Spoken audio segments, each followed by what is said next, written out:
দিল্লি দাসী গণখুনি হাসিনা সংসদে দ্বারা বলছিল যে সে চীনের কাছে এই প্রকল্পের জন্য টাকা চাইছে, কিন্তু এরপরে ভারতের পায়ে প্রকল্প বিসর্জন দিছে। তা সত্ত্বেও প্রকল্পটা করা হবে সেই মর্মে সরকারি সিদ্ধান্ত এখনো বহাল আছে। এই সরকারকে যেটা করতে হবে, প্রফেসর ইউনূসের সরকারকে, তা হইল ভারতের খপ্পর থেকে প্রকল্পটি উদ্ধার করিয়া চীনকে দেওয়ার নীতিগত সিদ্ধান্ত নেওয়া। নীতিগত সিদ্ধান্ত এই কারণে বলতেছি যে চূড়ান্ত সিদ্ধান্ত নেওয়ার আগে এই প্রকল্প পরীক্ষিত এক্সপার্টদের দিয়ে পর্যালোচনা করে নিতে হবে, যাতে করে ডিজাইন, ঋণের পরিমাণ, শর্ত, বাস্তবায়নের সময়সীমা ইত্যাদি আমাদের স্বার্থের অনুকূলে হয় এবং এর এই যে অর্থনৈতিক, সামাজিক, পরিবেশগত যে প্রতিক্রিয়া সেটাকে মিনিমাইজ করা যায়। মোট কথা, এই প্রকল্পের স্বচ্ছতা এবং আমাদের স্বার্থ পূর্ণ নিশ্চিত করেই আমরা চূড়ান্ত সিদ্ধান্ত নেব। এছাড়া আমরা চাই যে প্রকল্প শেষে অন্যান্য চীনা প্রকল্পের মতো চীনা সরকার আমাদের হাতে প্রকল্পের কাজ বুঝাই দিয়ে চলে যাবে। এটা কেন কইতেছি, কারণ ভারত বিভিন্নভাবে প্রচারণা চালাইছে যে প্রকল্পের মাধ্যমে চীনারা নাকি চিকেন নেকের কাছে আইসা গাইডা বসবে, এতে নাকি তাদের নিরাপত্তা বিঘ্নিত হবে। আমরা জানি এটা ভারতের একটা ছুতা। চীনারা আমাদের দেশে কোনো প্রকল্প শেষ করে থাকে যায় না, ইন্ডিয়া থাকছে, রামপালে আছে, কয়লা বিদ্যুৎ কেন্দ্রের এমডি পর্যন্ত ইন্ডিয়ান, ওইখানে শত শত ইন্ডিয়ান আছে। ভারত এই ধোয়া তোলার আসল কারণ হইল এই ধরনের প্রকল্পের মাধ্যমে আমরা যেন পানি নিয়ে ভারতের উপরে নির্ভরশীলতা কাটায় না উঠতে পারি। এটা আমাদের দ্বিপাক্ষিক রিলেশনের আমাদের বিরুদ্ধে ভারতের একটা বিশাল লিভারেজ বা অ্যাডভান্টেজ, যেটা তারা ব্যবহার করছে বারে বারে। এই জন্যে ভারত যাতে এই ধরনের সুতা তুলতে না পারে আমরা তা নিশ্চিত করব। তিস্তা প্রকল্প চীনকে দেওয়ার সিদ্ধান্ত নেওয়ার সময় এখনই। এটা কেবল বন্যা, রোধ এবং সারা বছর পানি প্রাপ্তির বিষয় না, এটা ভারতের উপরে এতকাল পানির জন্য যে নির্ভরশীলতা সেটাকে খতম করার বিষয়। এই কাজে ব্যর্থতার মানে হইল হাজারো শহীদের প্রাণদান নিষ্ফল হওয়া। আমাদের স্বাধীনতা, সার্বভৌমত্ব, আঞ্চলিক অখণ্ডতার উপরে আধিপত্যবাদী ভারতের আগ্রাসী কালো হাত জিআই রেখে আমরা কোনো অবস্থাতেই তা হতে দেব না। আমি তাই ছাত্র জনতাকে আহ্বান করব, আপনারা তিস্তা প্রকল্প চীনকে যাতে নীতিগতভাবে দেওয়া হয় সেই সিদ্ধান্ত নিতে সরকারের উপর তীব্র চাপ সৃষ্টি করেন। এই সরকারের ১-১১ গ্রুপের বাইরেও অনেক উপদেষ্টা আছেন যারা এর সমর্থন করবেন বলে আমি বিশ্বাস করি। তাদের হাত এবং প্রধান উপদেষ্টার হাত শক্তিশালী করেন, যাতে ভারত এবং তাদের দেশীয় এজেন্টদের সমস্ত বাধা অতিক্রম করে তারা এই সাহসী সিদ্ধান্ত নিতে পারেন। আর এই উপদেষ্টারা যারা এই ছাত্রদের রক্ত মারায় ক্ষমতা উপভোগ করতে আসছে, তারা মিন করে কথা বলে। আমি বলতেছি না যে এটা বিপ্লবী সরকার হয় নাই। বিপ্লব বানান করতে পারবে কি দেখেন, পারবে জিজ্ঞেস করেন। যাই হোক, তিস্তাবাদ কি এই জিনিসটা একটু জানি। এইটা প্রকৃতপক্ষে একটা রিজার্ভার বা জলাধার। এতে বর্ষা মৌসুমে পানি সংগৃহীত হবে এবং সারা বছর ধরে সেই পানি তিস্তা নদীর নিম্নভাগে প্রবাহিত করা হবে আস্তে আস্তে। এই পানি ব্যবস্থাপনা শুকনো মৌসুমে পানি প্রাপ্তি এবং নদীর নাব্যতা নিশ্চিত করবে। এটা আমার মনে হয় বাঁধ আর জলাধার নিয়ে কেউ কেউ বিভ্রান্তিতে আছে বা বিভ্রান্তি ছড়ানো হচ্ছে। সামাজিক যোগাযোগের মাধ্যমে দেখতেছি কেউ কেউ বলতেছেন বাদ দিলে তা কেবল পানি আটকাবে, কিন্তু সেই পানি ভারত ফেরত পাঠায় সেই দেশকে ভাষায় দেওয়া যাবে না। এখানে ভারতকে ভাষায় দেওয়ার কথা উঠতেছে না, এইটা পাগলামি। আমরা বলছি জলাধার বা রিজার্ভারের মাধ্যমে পানি ব্যবস্থাপনার কথা। তিস্তা প্রকল্পের উদ্দেশ্যই তাই। এইরকম একটা প্রকল্প বন্যা রোধে কিভাবে কাজ করে সেটা চীনের বিশাল 3 গর্জেস প্রজেক্ট দিয়ে বোঝা যায়। এই বিষয়ে জার্নাল অফ হাইড্রোলজিতে একটা অনুসন্ধানী নিবন্ধ প্রকাশ করছিল। এইটা এই ধরনের বিষয় খুবই অথরিটেটিভ একটা প্রকাশনা। এটার লিঙ্ক কমেন্ট বক্সে দিয়ে দিচ্ছি, আগ্রহীরা যেন পড়তে পারেন। এই আর্টিকেলের কনক্লুশন হচ্ছে ইংরেজিতে, তো ইংরেজি যখন লিখেছে তাহলে ঠিকই লিখেছে, তাই না? তবে বাংলা হইতেছে যে এই বাঁধ বন্যা রোধ, বিদ্যুৎ উৎপাদনের মাধ্যমে বিশাল অর্থনৈতিক এবং সামাজিক অবদান রাখছে। এটা কিন্তু চাইনিজ প্রোপাগান্ডা না, এটা একটা মর্যাদাশীল আন্তর্জাতিক জার্নালের কথা। চীন এই 3 গর্জেস প্রজেক্ট করছিল বন্যার প্রকোপ থেকে রক্ষা পেতে, আমরাও তাই চাই। সেই সাথে পানিকে ব্যবহার করে ভারত যাতে আমাদেরকে তার ইচ্ছাধীন রাখতে না পারে, হাসিনা টাইপের ফ্যাসিস্ট সরকারকে আমাদের উপর আবার চাপাই দিতে না পারে এবং আমাদের স্বাধীনতা, সার্বভৌমত্ব এবং আঞ্চলিক অখণ্ডতাকে আঘাত করতে না পারে, আমরা সেটাও চাই।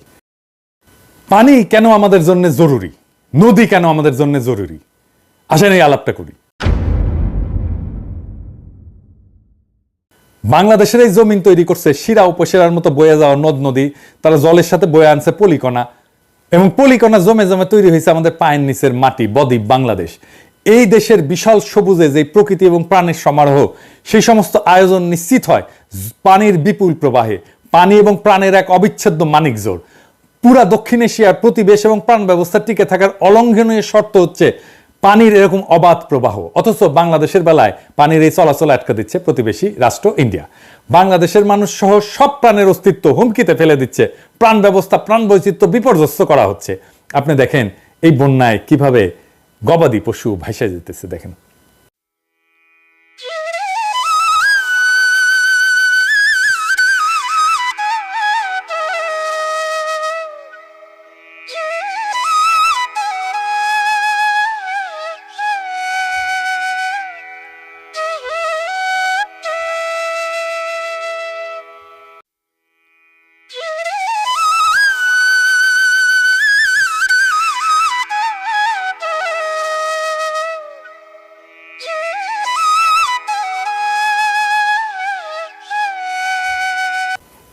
পলকের মতো।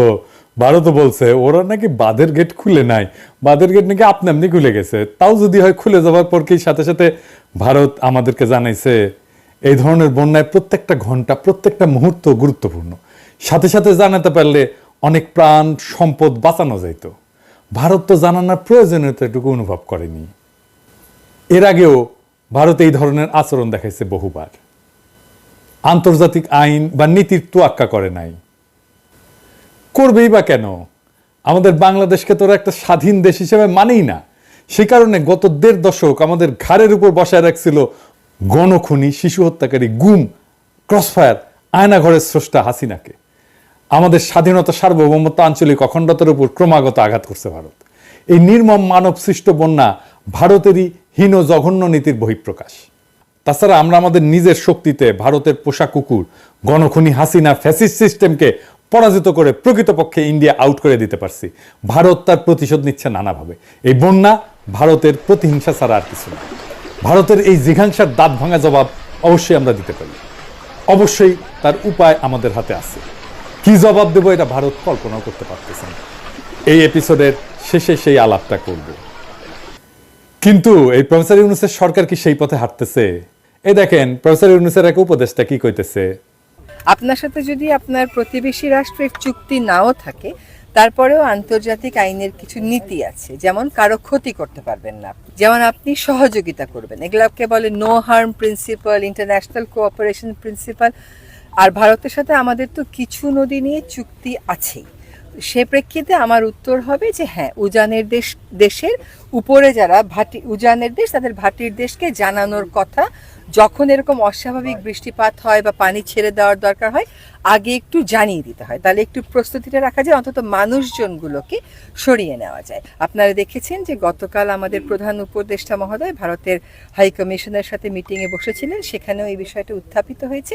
আমরাও সিদ্ধান্ত নিয়েছি যে আমাদের পররাষ্ট্র মন্ত্রণালয়ের মাধ্যমে এইরকম অবস্থা ভবিষ্যতে যাতে আর না হয়, বাংলাদেশের মানুষের যেন অভিন্ন নদীকেন্দ্রিক এইরকম মনুষ্য সৃষ্ট সমস্যা নয়। প্রাকৃতিক যেটা, সেটা তো আর কারোর হাত নেই, কিন্তু আমরা যদি একটু আগে থেকে জানতে পারতাম তাহলে আমাদের প্রস্তুতিটা একটু রাখতে পারতাম।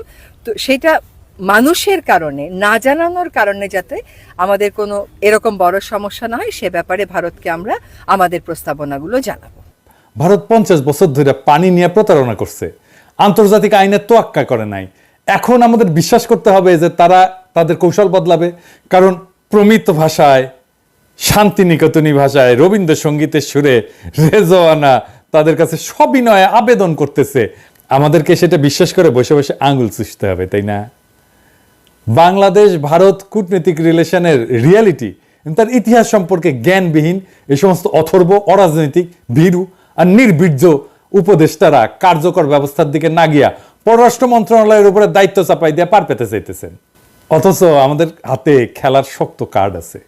ধরেন আজ সরকার ভারতের প্রতি এরকম নতজানু না হয়ে শহীদ আবু সাইদের মতো সাহস করে বুকসিতা তিস্তা প্রকল্প যদি চীনকে দেওয়ার সিদ্ধান্ত নিত, তাহলে আগামীকালই ভারত দৌড়ে আসতো, হাত জোর কইরা গ্যারান্টেড লিখে রাখতে পারেন। কিন্তু এইসব অথর্ব, ভীরু, অরাজনৈতিক, কাপুরুষ উপদেষ্টা পরিষদ পরিবৃত হইয়া প্রফেসর ইউনূস আমাদের শক্ত কার্ডকে ব্যবহার করতে পারবেন কিনা তা নিয়ে আমার সংশয় বাড়তেছে। আমি শঙ্কিত যে 1-11 অনুপ্রবেশকারীদের হাতে সরকার ক্রমান্বয়ে হয়ে পড়ছে 1-11 দ্বিতীয় সংস্করণ। এটা বাংলাদেশ 2.0 না হইয়া ক্রমাগত 111 2.0 হইতেছে। দেখেন ডিজিএফ এর বট বাহিনী কিভাবে প্রফেসর ইউনূসের সরকারের সমালোচনা করলে ঝাঁপায় পড়তেছে আমার প্রোফাইলে আইসা। এটা তো প্রফেসর ইউনূসকে জবাব দিতে হবে যে ডিজিএফ এর বট বাহিনী কিভাবে এখনো কার্যকর থাকে। এ দেখেন কপি পেস্ট কইরা কমেন্ট করতেছে প্রফেসর ইউনূসের পক্ষে। আমাদের ট্যাক্সের টাকায় প্রফেসর ইউনূস কি জানে ডিজিএফ এর বট বাহিনী কি এবং তারা কিভাবে আমাদের উপর অত্যাচার করছে? ডিজিএফ এর বট বাহিনীর উপর প্রফেসর ইউনূসকে ভরসা করতে হচ্ছে এখন। এই অবস্থায় ছাত্র জনতা তাদের ক্ষমতায় বসাইছে, তাদেরকে দুর্বার আন্দোলন চালাই যেতে হবে ভারতের প্রতি নতজানু আচরণ চিরতরে খতম করার লক্ষ্যে। তিস্তাবাদ নির্মাণে চীনের প্রস্তাব গ্রহণ করার জন্য তীব্র চাপ সৃষ্টি করতে হবে এই সরকারের উপরে। আমি আনন্দিত ঢাকা বিশ্ববিদ্যালয় সহ সারা বাংলাদেশের ছাত্ররা আওয়াজ তুলছে, বন্যায় যদি মানুষ মরে 7 সিস্টার্স থাকবে না রে। শুনেন।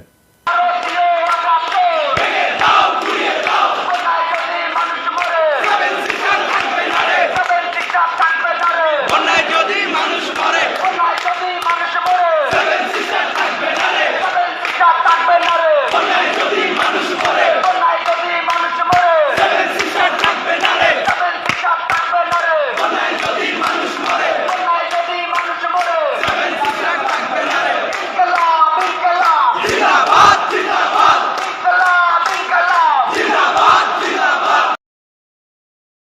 ভিটেমাটি জীবন জীবিকা হারানোর কষ্ট এবং ক্রোধ বুকের মধ্যে নিয়ে নিরুপায় মানুষেরা ছড়ায় পড়ছে তারা এখানে সেখানে।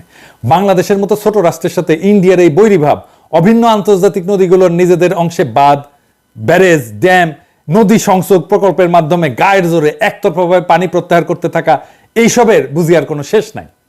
দুশ্মনীর এই ধারাবাহিকতা যদি ইন্ডিয়া বজায় রাখে তাহলে এই সংকট যে কোনো সময় তুমুল প্রতিরোধের রূপ নিতে পারে। আর সেই তুমুল প্রতিরোধ কোনোভাবেই এতদিন ধরে চলে আসা বাংলাদেশ ইন্ডিয়ার দ্বিপাক্ষিক সমস্যা হিসেবে থাকবে না। কিন্তু কেন থাকবে না?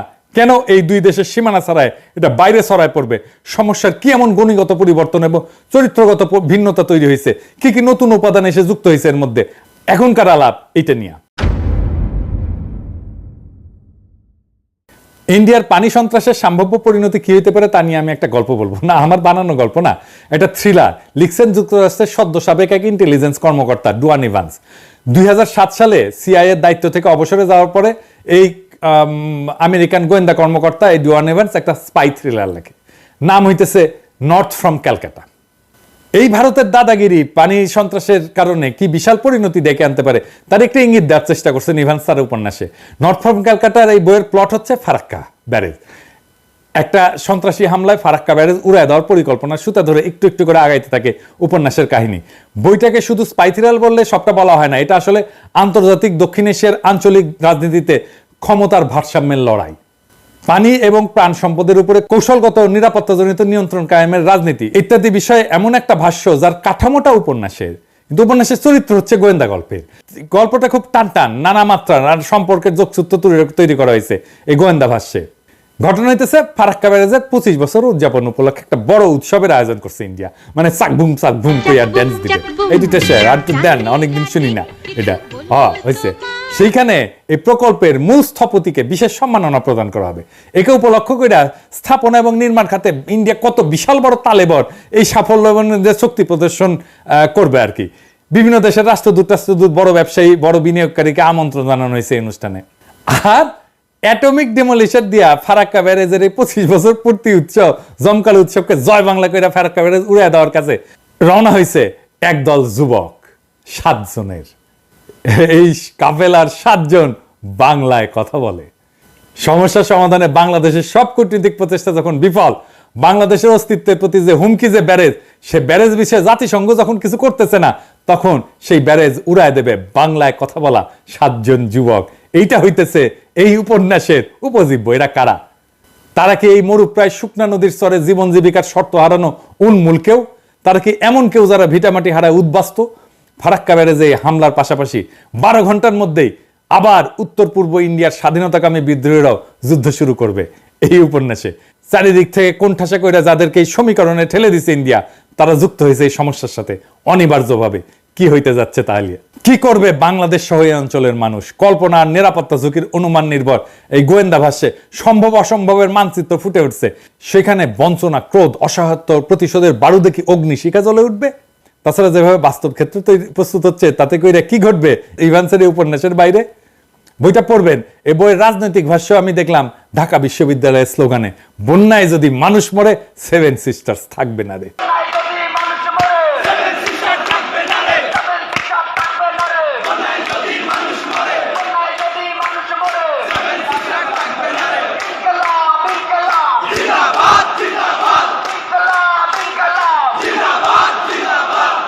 মোদি 7 সিস্টার্সের আত্মনিয়ন্ত্রণের লড়াইকে সন্ত্রাসবাদ আখ্যা দিয়ে ইন্ডিয়ার এই ওয়ার অন টেররের কান্দে চেপা রাষ্ট্রীয় দমন পীড়ন দিয়া মোকাবেলা করার রাস্তা নিল। এই একই রাস্তা ধরল হাসিনা, বাংলাদেশের গণতান্ত্রিক লড়াইকে জঙ্গিবাদ আখ্যা দিয়ে নির্মূল করার রাস্তা ধরল হাসিনা। দমন, নির্যাতন এবং রাজনৈতিক বঞ্চনার বিরুদ্ধে জনগণের ন্যায়সঙ্গত বিক্ষোভ এবং বিদ্রোহকে নিরাপত্তার সমস্যা হিসেবে দেখার নীতি ইন্ডিয়া নিতেই পারে। কিন্তু তাতে বাংলাদেশ কেন একইভাবে সামিল হইতে যাবে? নিজের রাষ্ট্রীয় নীতির নিরাপত্তার বিবেচনা ছাড়া বিনা প্রশ্ন এবং বাক্য ব্যয় বাংলাদেশ কেন ইন্ডিয়ার যুদ্ধযাত্রার সঙ্গী হবে? এইটার খেসারত ইন্ডিয়াকে কড়াই গন্ডায় গুনতে হচ্ছে। এই যে 15 বছর ধরে কাঁচা খোলা সমর্থন দিয়ে টিকায় রাখলো ইন্ডিয়া হাসিনাকে, এর জবাব কি? আমরা এর জবাব চাই ইন্ডিয়ার কাছে। ভারতীয় পণ্য বয়কট আন্দোলনে বলছিলাম আমাদের চাওয়া খুব সামান্য, হাসিনাকে বলে একটা নিরপেক্ষ অংশগ্রহণমূলক নির্বাচন দিতে বলো। আমরা দায়িত্ব নিচ্ছি ভারতের সাথে একটা পারস্পরিক মর্যাদার সম্পর্ক নিশ্চিত করব। ইন্ডিয়া পাত্তা দেয় নাই। আন্ডার এস্টিমেট করছে। এই হরিদাস পালের কথা সেজন্য পাত্তা দেয় নাই। ইন্ডিয়ার লজ্জাজনক পরাজয় হয়েছে মাত্র 6 মাসের মধ্যে। গতকাল যখন ভারতীয় দূতাবাসের দিকে তারেকরা মিছিল নিয়ে যাইতেছিল, দূতাবাসের কর্মচারীরা ভয়ে পলাইছে।